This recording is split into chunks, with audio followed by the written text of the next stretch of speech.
Good morning. Glad you could join us on a Sunday morning. Okay, so if you remember, if you were here yesterday in my first talk where I was talking about individualism and collectivism, I had sketched, you can think of these two sets of ideas. Para pensarmos sobre esses dois conjuntos de ideias opostas, eu apresentei 4 níveis em que você pode pensar. No nível político, é o capitalismo versus várias formas de estatismo, comunismo, fascismo e socialismo, como formas de estatismo. E em um nível moral e ético, é o conflito e contraste entre egoísmo e altruísmo. E ontem nós falamos muito sobre esses dois conjuntos de ideias, do capitalismo versus estatismo e egoísmo versus altruísmo. Os outros dois eram razão versus autoritarianismo e livre-arbítrio versus determinismo. E é isso que nós vamos falar nesta manhã. Eu vou falar sobre essa questão de livre-arbítrio. E a Ayn Rand tem uma forma bastante interessante e inovadora sobre a questão de ver a questão do livre-arbítrio. E deixe-me relacionar isso com algumas coisas que surgiram ontem. Então, primeiro, uma citação do Atlas. Está em português, então... O ato mais nobre que jamais se realizou foi o ato mental de compreender que 2 mais 2 são 4. Isso é de Atlas Shrugged, a Revolta de Atlas. E ela realmente quer dizer isso, que o ato mais nobre que você já realizou é um ato de compreender a verdade. E essa é uma visão radicalmente diferente sobre a moral. Então, dizer que algo é nobre é uma afirmação moral. Ontem, acho que na palestra de Ben e de Yaron, a Madre Teresa surgiu. Eu coloquei a Madre Teresa e Isaac Newton. Ontem nós falamos que a Madre Teresa é vista universalmente como um exemplo. Ela é um exemplo de uma pessoa moral. E ela é vista dessa forma porque ela praticou o sacrifício. Ela viveu uma vida em que ela abriu mão de valores como a felicidade e se devotou a sua vida aos outros. Isaac Newton não é isso. Ele é um tipo de pessoa muito diferente e existiu uma cultura em que ele era visto como um herói.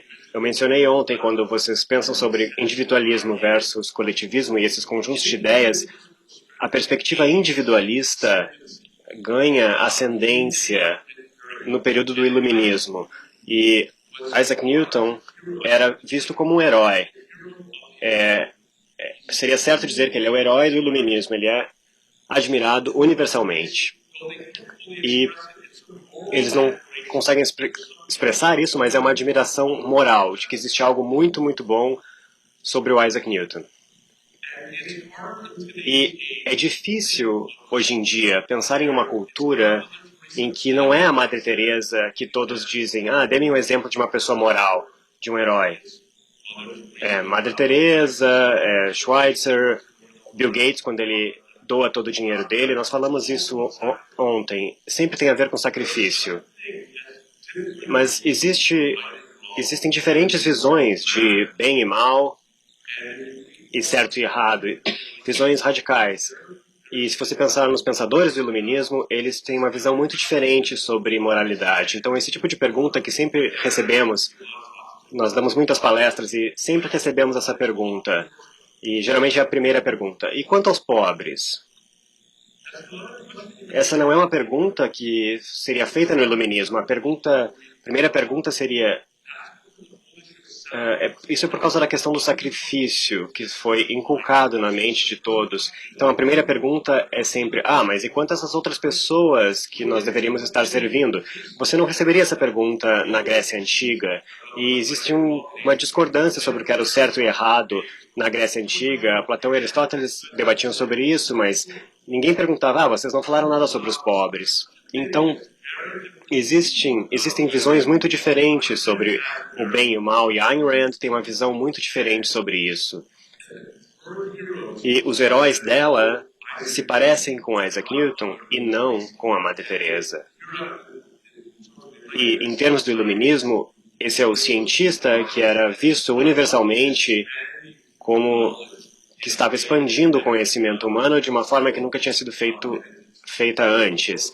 É o nascimento do período moderno, com Isaac Newton, porque nós ultrapassamos o que o mundo antigo tinha feito. E se você ler A Revolta de Atlas, os heróis do romance são pessoas como Isaac Newton, são pensadores, são criadores, são produtores.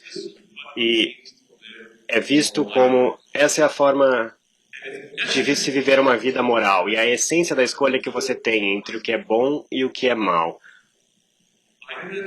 A visão de Ayn Rand sobre o livre-arbítrio, da escolha básica que você tem, está ligada com essa questão, e é por isso que eu estou trazendo isso aqui. Se você fala sobre bem ou mal, deveria ser uma questão entre o que você pode escolher, selecionar. Você determina, você vai seguir a estrada correta ou a estrada errada, a boa ou a má, e ela acha que você tem a capacidade para isso, e o que você deve fazer é emular o Isaac Newton e esse tipo de pessoa, os pensadores, os criadores, os produtores.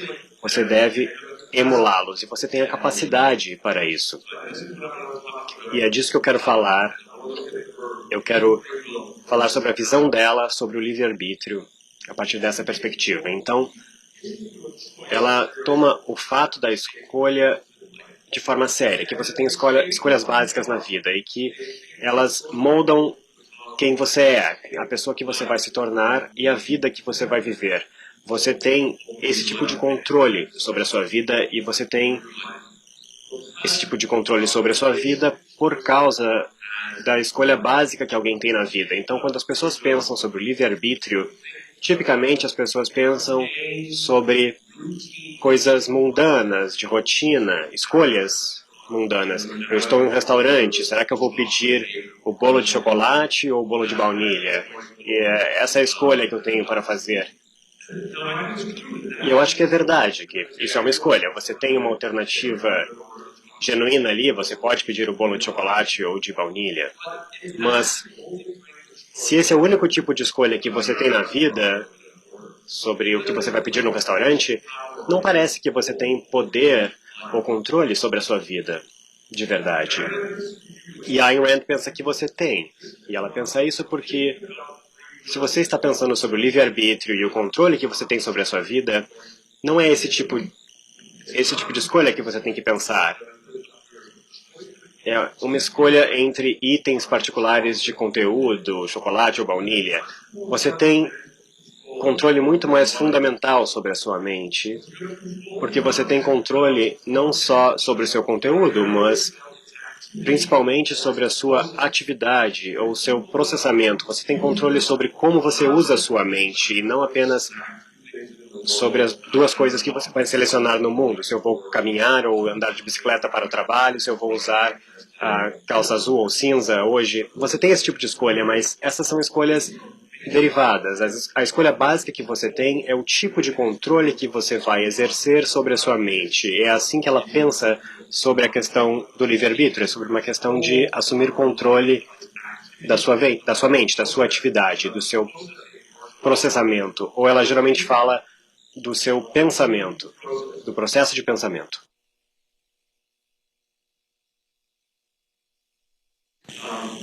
Então, a sua mente, se você está desperto, tem coisas acontecendo na sua mente, mas você tem uma escolha básica sobre se você vai assumir o controle. Você pode usar a metáfora de um cavalo, ele está galopando, você pode assumir o controle. Ou você pode não fazer isso. Eu posso dar a analogia de um carro, você pode acionar a marcha e dirigir ou deixar em ponto morto. Então, ela acha que você tem esse tipo de controle sobre a sua mente, sobre o seu funcionamento. Então, ela geralmente fala que a sua escolha básica na vida não é uma escolha entre chocolate e baunilha, caminhar ou andar de bicicleta. A escolha é pensar ou não pensar, exercer esse tipo de controle, esse tipo de esforço. Outra forma que ela fala disso é esse controle que você pode exercer, você pode trazer a sua mente para o foco. Então, de forma que você está trabalhando para entender, para lidar com o mundo, trabalhando para conhecer, você pode trazer para um nível de alerta. E alerta significa que você está lá, presente e em controle, ou você pode não fazer isso. E esse é um controle básico que você tem sobre a sua mente, e que todas as pessoas têm. Todas as pessoas com um cérebro que funciona normalmente. Você tem esse tipo de controle sobre a sua mente, quando você está desperto. Eu coloquei aqui 2 imagens para sugerir que, para qualquer coisa consciente, aqui tem 2 cachorros. Você pode pensar que um está alerta e o outro não está. E eu acho que é bastante óbvio qual está alerta e qual não está. Para um cachorro, ele responde muito mais ao ambiente e a estímulos. Ele está cansado, então aquele cachorro vai adormecer a qualquer momento. Mas o outro talvez tenha ouvido um barulho e ele está com atenção, está alerta. Então, para outros animais, geralmente, isso é algo do ambiente que dispara esse tipo de coisa. Para seres humanos, ela acha que para nós, como indivíduos, nós podemos escolher esses 2 estados. Podemos escolher estarmos semi-alertas, semi-em foco, sem fazer muito esforço, sem trabalhar para entender e descobrir qual é o caminho correto que eu devo seguir, qual é a ação correta, ou você pode exercer essa energia, esse esforço, e ter essa presença na sua mente. Você pode dizer que você está lá, totalmente lá, presente, funcionando, dirigindo, controlando o que está acontecendo na sua mente, o seu processo de pensamento e, como resultado, o que você vai escolher fazer e as ações que você vai tomar no mundo.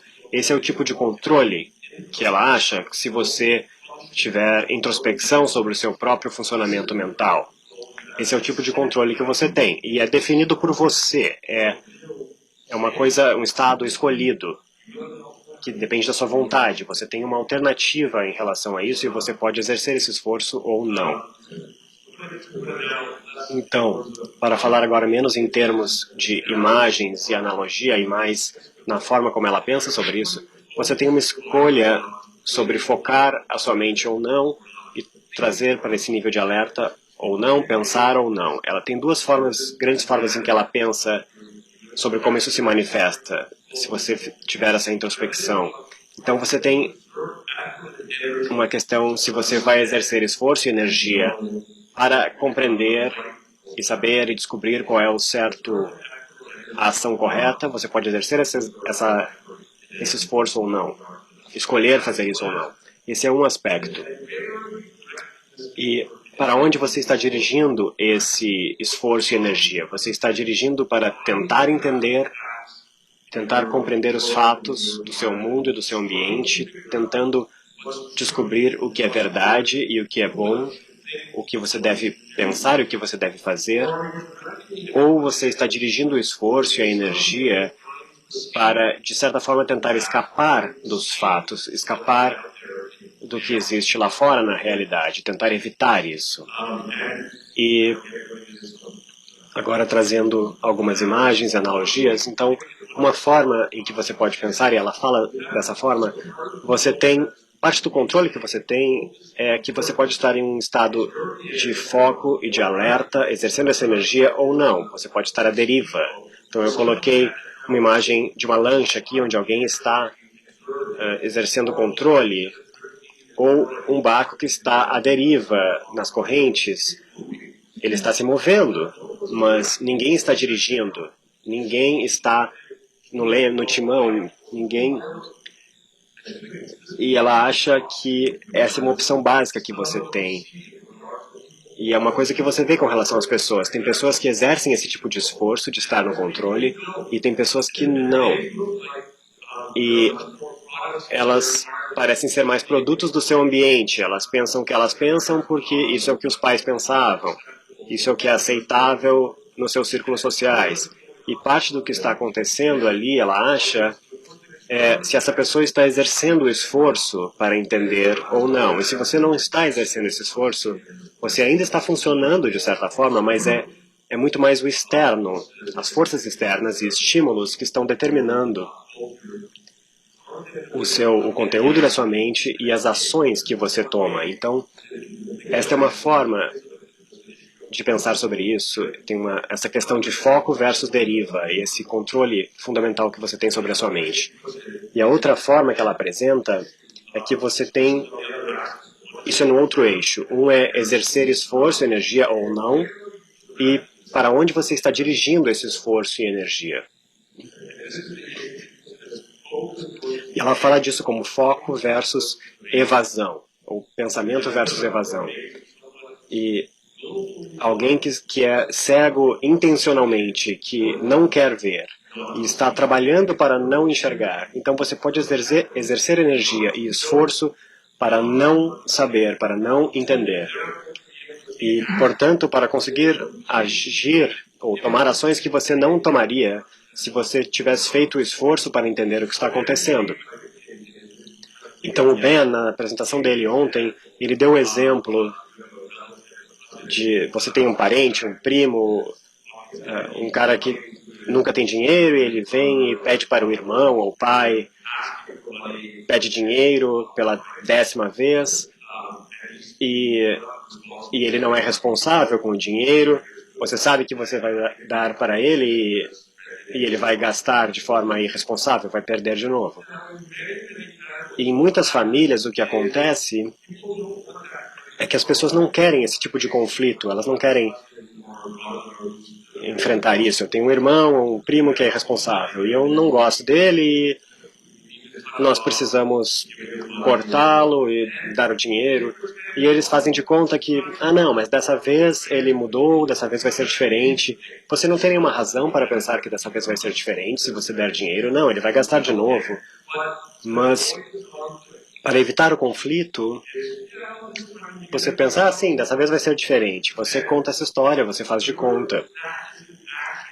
Esta é uma ação de ser intencionalmente cego aos fatos. Você está exercendo um esforço, mas está exercendo um esforço para não saber, para não enxergar o que está acontecendo, para que você possa tomar uma certa ação que você não tomaria se fizesse o esforço para entender o que está acontecendo, que é totalmente inútil dar dinheiro para ele. Talvez o que deveríamos fazer é mandar para um psicólogo, talvez, se você tivesse um interesse em que ele mudasse a sua vida. Então, essa é uma escolha que você tem a cada momento, a cada hora, a cada dia. Você pode exercer o esforço e você pode exercer o esforço para tentar entender e enfrentar os fatos e descobrir o que fazer à luz dos fatos, qual é a coisa correta a ser feita. Ou você pode exercer esforço, mas parte desse esforço é para cegar a você quanto que está acontecendo na vida, na realidade. Então, ela fala que você tem essa escolha para pensar ou não, e é disso que ela está falando. Você tem a escolha de exercer energia e de direcionar essa energia em direção ao mundo e para compreendê-lo e tentar lidar com ele, ou escondê-lo de você mesmo. E ela acha que essa é a raiz das escolhas que você tem e a raiz do pensamento sobre a moralidade.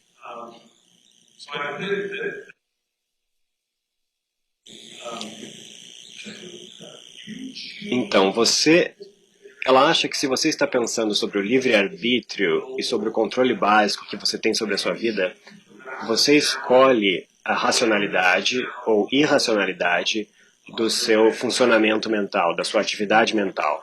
Você escolhe exercer o esforço e você escolhe dirigir esse esforço em direção a entender ou a fazer de conta e não enxergar os fatos. E é um curso racional de ação. Se você está exercendo energia e esforço para conhecer Essa é a raiz do que significa ser racional ou seguir a razão. E se você não está exercendo esse esforço, você só está à deriva, sem tentar entender, ou se você faz esse esforço, mas para tentar não entender e ficar cego aos fatos, essa é uma forma de irracionalidade, ou a raiz da irracionalidade. Então, é um controle básico que você tem sobre a sua mente. E é isso que significa. O controle não é uma questão de conteúdo, de baunilha versus chocolate. É uma questão tem a ver com a racionalidade ou irracionalidade do seu processamento mental. É sobre isso que você tem controle e você pode escolher ser racional. E o fato de que você pode escolher ser racional, e esse é o controle básico que você tem na sua vida. Então, portanto, você tem esse controle enorme sobre a sua vida. Porque a sua atividade, em qualquer estado, qualquer momento da sua vida, você tem controle se essa atividade vai ser racional ou não. Então, as ideias que você vai alcançar são ideias que você tem razão para pensar, ou que você raciocinou, e as decisões que você tomou, você tem razões para isso, e você tem esse controle na sua vida o tempo todo. Você pode realmente moldar a sua vida, porque você tem controle fundamental sobre a sua atividade mental. E uma das formas que ela fala disso na Revolta de Atlas é que o homem tem uma única alternativa básica, pensar ou não. E essa é a medida da sua virtude. Não o grau da sua inteligência, mas a utilização integral e implacável da sua mente. Não a extensão dos seus conhecimentos, mas sim a aceitação da razão como um absoluto. E nós tivemos uma pergunta, eu não sei em qual sessão, na última vez, sobre, talvez tenha sido na minha palestra de abertura, de algumas pessoas têm um alto nível de inteligência, eu acho que isso era verdade sobre o Isaac Newton, e algumas pessoas têm uma inteligência média. Então, o que você fala sobre esse tipo de diferença? E para a visão de Rand, não existe diferença moral, pois o controle que você tem sobre a sua mente é se você vai engajá-la e dirigi-la para tentar conhecer e descobrir qual é a coisa certa a fazer, e qualquer pessoa pode fazer isso. E isso ela está fazendo essa distinção. Não é uma questão de inteligência, do seu nível de inteligência, mas é uma questão de se você está tentando saber. Eu posso tentar entender a física e o Isaac Newton pode tentar entender isso. Quando ele decide colocar a sua ação em movimento, ele quer entender mais. Isso é uma das mentes mais poderosas na história. O seu nível de inteligência é realmente muito alto, mas da perspectiva moral isso não interessa. Eles têm esse mesmo tipo da escolha de controle sobre o uso da sua mente que eu tenho sobre a minha. E isso é o que você pode exercer, esse controle ou não. É dessa perspectiva que ela diz que você pode emular as pessoas como Newton, os pensadores, os criadores, como Beethoven, Shakespeare, os produtores, um Rockefeller, um Bill Gates. Não é que você possa conseguir o nível que eles chegaram. Essas pessoas têm inteligências fora do comum e habilidades fora do comum, mas você pode emulá-los quando eles estão na sua melhor ação, quando eles estão trabalhando, entender, conhecer, produzir, criar. Essa é a melhor deles e você pode emular isso. Eu posso usar o melhor de mim, a liberdade dá o poder de fazer isso, o controle sobre a sua mente, isso dá o poder de emular-os nesta forma. É por isso que ela pensa neles como heróis morais. Não é para enfatizar o moral, não significa que eles conseguiram alcançar este nível tão alto que eles são heróis, mas o que é relevante é que eles colocaram a sua vontade em engatar uma ação em direção à coisa correta, em criar valores e produzir. Isso isso é uma forma que você pensa sobre o livre-arbítrio e o controle fundamental que você tem sobre a sua mente. Eu gostaria de dizer, como uma palavra, sobre a forma como ela pensava sobre o determinismo, de uma perspectiva, porque que ela acha que determinismo está errado. É dessa perspectiva, é o tipo de controle que você tem sobre a sua mente. O que o determinismo diz é que se tem existe um entendimento e aceitando uma posição e você é honesto sobre a posição, você não tem controle sobre a sua mente. O determinismo diz que você é determinado por fatos antecedentes, coisas que vieram antes, e na realidade são coisas externas a vocês. O seu curso na vida foi traçado antes de você nascer. Se vocês pensarem das emoções do planeta, você pode dizer em 2 anos onde Saturno e Marte estarão. E você pensa o mesmo para uma pessoa, você pode dizer com antecedência, se você tiver todos os dados, que em 2 anos a partir daqui eu vou estar num palco falando nisso. Isso seria completamente previsível. Mas você não tem controle, porque tudo foi determinado previamente para você. A posição determinista, eles não podem prever nada sobre o comportamento humano. Eles não podem prever o que as pessoas vai estar fazendo daqui a 1 mês ou 2 meses, ou as emoções do planeta. O que eles têm a dizer é que você é determinado, eu não sei, mas não são os fatores que determinam você em direção a isso. Alguma coisa determina você, mas eu não sei. O Sam Harris, que tem um livro sobre livre-arbítrio, ele fala sobre isso, ele fala no podcast, ele já deu uma série de conversas e escreveu muita coisa a respeito de livre-arbítrio. Eu acho que é um livro que vai em frente em relação a isso. Tem uma citação do livro aqui, como nos vemos a nós mesmos. Você está lutando para guardar dinheiro, mas também está tentado a comprar um novo computador. Onde está a liberdade quando um desses desejos opostos inexplicavelmente triunfa sobre o seu outro desejo?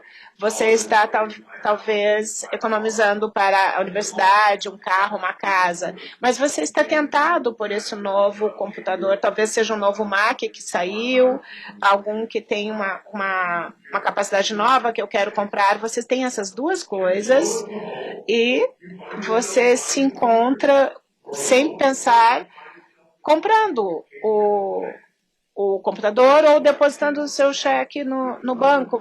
Você está determinado, mas não sabe o que determina você. Isso é inexplicável. Eu enfatizo o inexplicável. E existe um inexplicável no determinismo. Você não pode explicar que esses são os fatores que determinaram você, porque você estava com fome ou que você foi amamentado ou não quando comprou o computador. Eles não sabem, mas alguma coisa determinou você. Você não tem esse tipo de controle sobre as suas ações. Se você realmente levar a sério esta visão, significa que você também não tem controle, não apenas sobre as suas ações, mas sobre o seu raciocínio.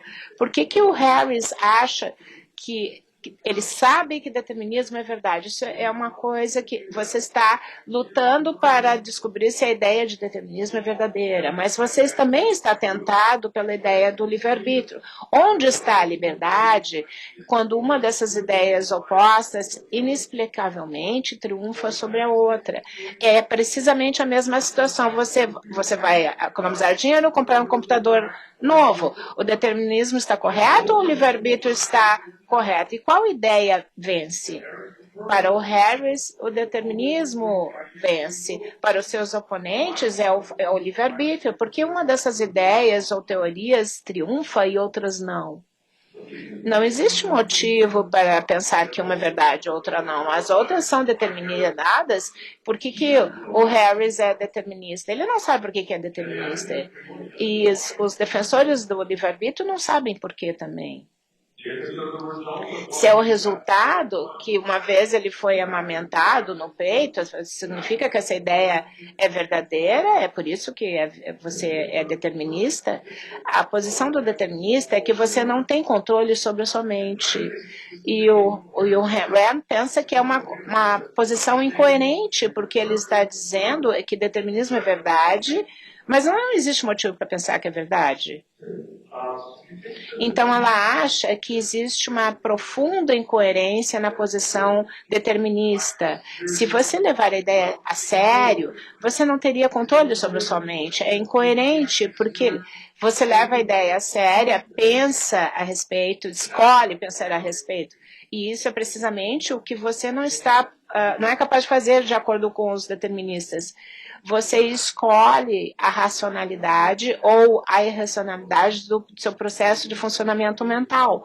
O que ela pensa é que a razão é um ato de escolha, é um exercício da escolha. Se você descarta a escolha como uma ilusão, que a mais parte dos deterministas diz, parece que você está fazendo uma escolha, mas é uma ilusão. Você tem de descartar a razão como uma ilusão, porque ela opera pela escolha. E se você está descartando a razão, não tem razão para nada que você faz.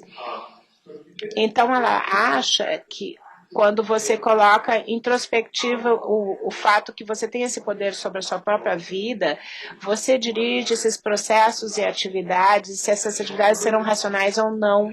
E a posição alternativa, que você e as outras pessoas não têm esse tipo de controle, é incoerente, não faz sentido no final.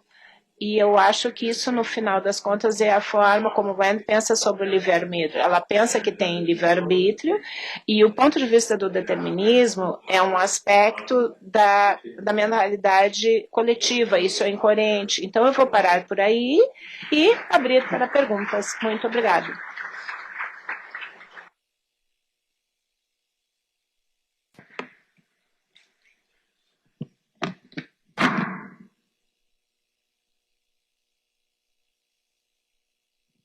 Bom dia. Ontem Good morning. Yesterday, Roberto has allowed me to take the mic home, and I was training some questions to make you. Well, it's just a joke. I would like to ask you the following: if you believe that because of religious trends, maybe collectivists in Brazil, all these socialist roots that we had during so many years in the country, do you think it is finished by creating a mental prison when people prefer to go away from pain, to accept the reality, to understand that things are possible to be controlled, instead of going for pleasure as an incentive to act in his own life? I don't know if you agree with that. If you could make some comment about that. Thank you. Eu não sei se eu entendi completamente a sua pergunta. Eu não entendi bem qual foi a questão do prazer em relação a isso. Se você pudesse esclarecer. If you agree that people prefer go away or escape from pain,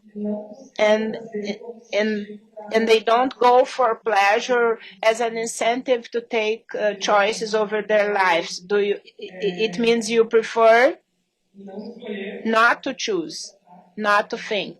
That's what you said. Instead of going for ways of deciding if it is bad, it's not good for me, but I'm going to choose that because it's going to bring me benefits, it's going to increase my creativity or productivity. Deixa eu responder um aspecto disso. Eu acho que é verdade que o seu meio ambiente social pode dar incentivos para pensar, você pode encorajar o raciocínio e você pode encorajar o não raciocínio, mas nem em nenhuma das situações isto determina o que a pessoa vai fazer. Eu acho que a pessoa tem esse controle fundamental que ele pode escolher pensar e colocar a sua mente, a sua emoção e não fazer isso. Ou você pode estar no meio ambiente no qual você é encorajado. Quando você faz isso, você recebe resultados positivos, pode ser seus professores, educadores, os pais. Essa é a escolha correta a ser feita, é o que você deveria estar fazendo. Quando você fica um adulto, um indivíduo independente, você tem que ser um pensador e você tem que ser um avaliador. E você tem que você vai perseguir na vida. E parte da maturidade é ser capaz de fazer isso por si, não pedindo a ajuda dos pais e professores mais. Você pode estar num meio ambiente onde isso realmente é reforçado e encorajado. Ou você pode estar num meio ambiente que toda vez que você exerce o direito de saber e saber independente, você começa a fazer perguntas, por que você está fazendo isso? Você deveria estar só seguindo ordens, obedecendo e fazendo o que os outros fazem. E eu aposto que aqui muita gente no seu meio educacional ou escolas tem várias ocasiões onde você é desencorajado por pensar, você vai penalizado porque você tentou ativamente pensar e você quer fazer perguntas, e você quer mais provas, e você quer contra-argumentar, e isso é desencorajado. E eu acho que no reino político, isso é correto em sistemas políticos, onde o Estado ganha poder e está tomando conta, as pessoas estão com medo. Então, é perigoso ser um pensamento, é perigoso não obedecer às autoridades e seguir os outros. E existem penalidades reais. Tem muitas pressões psicológicas colocadas em você, em muitos ambientes religiosos, é mais psicológico. Ou quem é você para fazer perguntas? Quem é você para pensar diferente? Você é um herege. Isso é muito ruim. Mesmo se você não está sendo ameaçado, você vai receber um monte de pressão psicológica. E existem alguns ambientes até onde existem ameaças físicas. Por exemplo, as ditaduras comunistas, você fosse uma pessoa que não concordasse, você corria risco da sua vida se não tivesse de acordo com o regime. Você estava em perigo físico. É realidade, é verdade que você pode colocar incentivos negativos ou positivos na questão de pensar não em termos de dor ou prazer, mas em termos de incentivos negativos e positivos. Então, isso tem várias ramificações. Isso não destrói a habilidade da pessoa de escolher, mas em questão do relacionamento num ambiente normal, por isso que você quer morar num país livre. Quando você é livre, você tem todos os incentivos para pensar, encarar o mundo e tentar entender e descobrir o que fazer. E aí você diz, eu posso fazer o que o meu julgamento diz que é a melhor coisa a ser feita. Isso é a melhor coisa de morar num país com liberdade. E você tem você controla, numa ditadura existe um desafio, isso é muito disruptivo nesses regimes totalitários, por exemplo. Qual é a sua visão do poder de decisão e a conexão em livre-arbítrio e o poder de decisão? A força da vontade é um fenômeno derivativo, não é uma questão de livre-arbítrio. Você pode pensar que isso é similar a questões de tentar concentrar-se numa coisa. Quando estamos falando sobre a escolha de pensar ou exercer uma energia básica e um esforço para estar no controle, mas tem todo tipo de decisões e escolhas posteriores que você tem quando está exercendo esse controle. E uma delas pode ser, eu estou trabalhando num plano, eu preciso concentrar-me nisso, eu tentar eliminar as distrações e assim por diante. Não existe garantia que você possa fazer isso. Você tem um problema persistente em casa que se intromete quando você tenta trabalhar e você tenta se concentrar. Eu não acho que é uma questão de livre-arbítrio direto, é uma questão de força de vontade. Quando você começa a exercer, você pode não gostar, você tem que levantar todos os dias e você vai decidir o que tem que fazer, etc. Você tem que tentar exercer a sua vontade. Isso é uma questão de força de vontade. Isso não é divertido, eu não quero fazer, tem coisas mais difíceis para fazer, mas eu tenho que fazer. É um fenômeno real e não é a escolha básica. Você pode estar exercendo o esforço de estar em controle e descobrir que você não tem a força de vontade para fazer isso. Eu vou correr às 6 da tarde e está horrível lá fora e está chovendo e eu não vou ir. Essa é uma questão derivativa, no sentido qual seria o papel do meio ambiente e as escolhas que eu estou escolhendo. Se está muito frio, é muito mais difícil de pensar. Se você está se sentindo fisicamente desconfortável, se está muito frio ou muito quente. Sim, pode existir meio ambientes onde que é tão ruim que você não consegue exercer a sua vontade. Mas está frio lá fora, o que isso significa? É parte da questão psicológica. É uma questão derivativa, os psicólogos falam disso, quando você está tentando alimentar um hábito, inculcar um novo hábito, tem todo tipo de dica para como fazer isso. Eu acho que isso é uma questão muito mais derivativa. Você pode ter essa imagem que vai ficar muito ruim se eu for lá na rua. Vai lá por 5 minutos. Se você ainda se sentir muito ruim, você volta para dentro. E o que aconteceu, depois de 5 minutos, você se aquece e esquece. Então, tem todos os tipos de coisas desse tipo, onde você exercita sua força de vontade.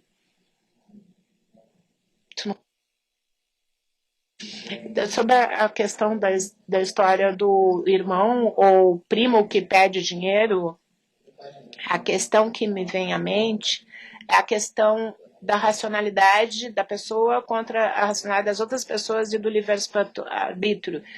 Digamos que alguém venha na minha mesa do restaurante e me pede dinheiro para comprar comida. Eu, por uma questão de caridade ou altruísmo, resolvo dar para ele comida, porque senão ele pode pegar o dinheiro e comprar drogas, por exemplo. Eu estou levando a minha racionalidade seriamente, eu estou escolhendo não apoiá-lo no seu vício, mas, por outro lado, se eu der para ele o dinheiro, eu não estaria tirando a racionalidade dele e dizendo que ele não vai tomar decisões racionais. Eu tenho um conflito de racionalidades e livre-arbítrio. Como eu posso resolver essa questão? Depende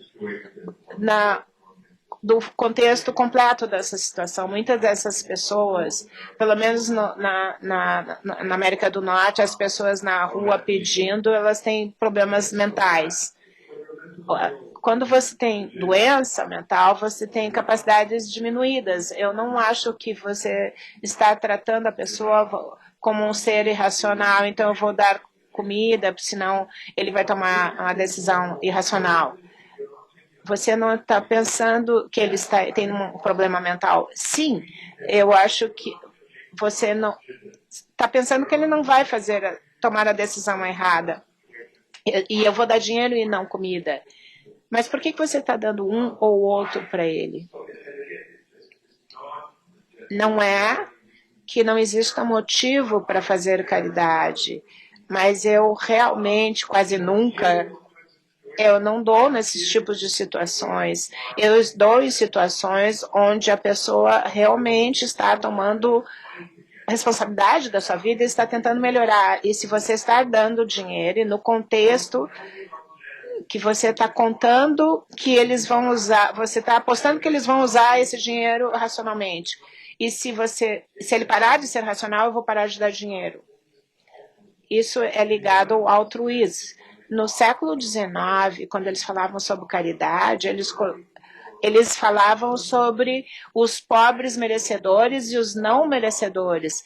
Eles estavam ajudando os merecedores. Eu não acho que é o melhor termo, mas o que eu estou querendo dizer é que essa pessoa é pobre por razões acidentais, a sua família morreu, ele foi destituído de tudo, teve todo tipo de acidentes ou problemas de saúde, mas ele quer melhorar. Eu preciso de ajuda agora, mas eu quero que ele fique nos seus 2 pés, eu quero fazer o que estou tentando fazer o que é direito.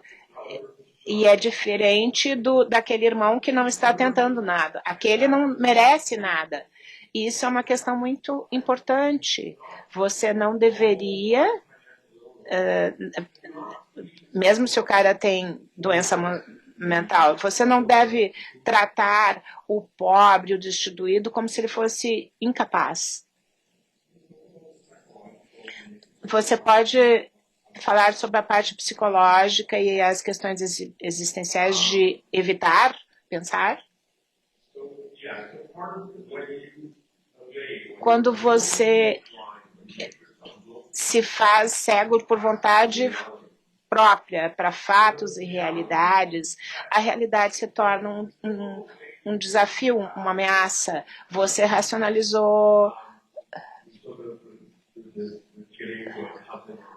você fez uma escolha de dar dinheiro para uma pessoa não merecedora e pensando, ele está mudado, ele está reformado, dessa vez será diferente. Se você mantiver essa pretensão, parece que ele vai uma viagem para as Bahamas e não conseguir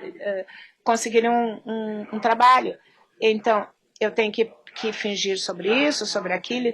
Isso é parte da psicologia. Uma vez que você faz da realidade um inimigo, eu não quero encará-la, os fatos estão lá e eles vão continuar a aparecer. E você tem que continuar a tentar bloqueá-los, você tem que tentar bloquear mais fatos. E eu, na realidade, penso que não sempre, mas frequentemente a questão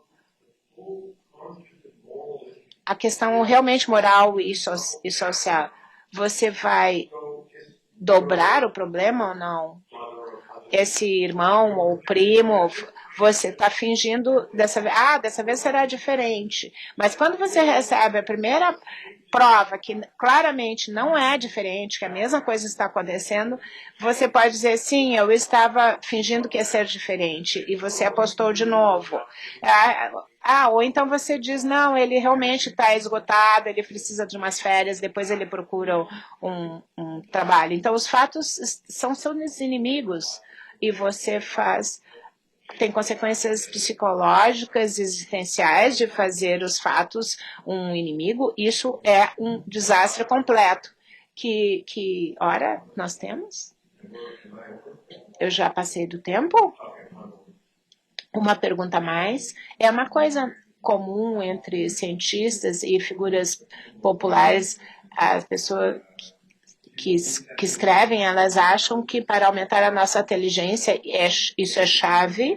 Tem a ideia que se nós dermos para as crianças Ritalina ou algo do tipo, isso alertaria o seu foco, isso poderia melhorar o seu QI. O que você acha sobre isso? Eu tenho dado uma olhada, eu não tenho dado uma olhada nessas drogas com atenção, mas eu acho que na questão de escolhas básicas que vocês têm, eu acho que não existe um efeito. Ele vai ficar mais alerta, ele vai ter mais concentração, energia ao longo do tempo, ele não vai ficar tão cansado facilmente. Eu tenho muitas dúvidas que qualquer coisa que a gente conheça sobre inteligência ou QI, o que a gente testa esse tipo de coisas, eu tenho muitas dúvidas sobre isso, que que teria provas reais que essa droga tem um efeito positivo e todo esse tipo de drogas tem efeitos colaterais. O que eu estaria interessado em usar... Eu não estaria interessado em usar drogas para melhorar a minha inteligência, a não ser que tenha realmente uma prova evidencial séria. A ideia de pensar é como podemos aumentar a inteligência. É uma coisa interessante e tem sido pensado já há mais de 100 anos. Vai ter interfaces entre os cérebros e computadores e coisas desse tipo no futuro. Isso vai ocorrer, eu acho isso interessante. Mas tudo isso é pesquisa. Mas existe uma diferença entre pesquisa e uma coisa que já é sabido. E muitas dessas alegações não são realmente reais. Obrigada.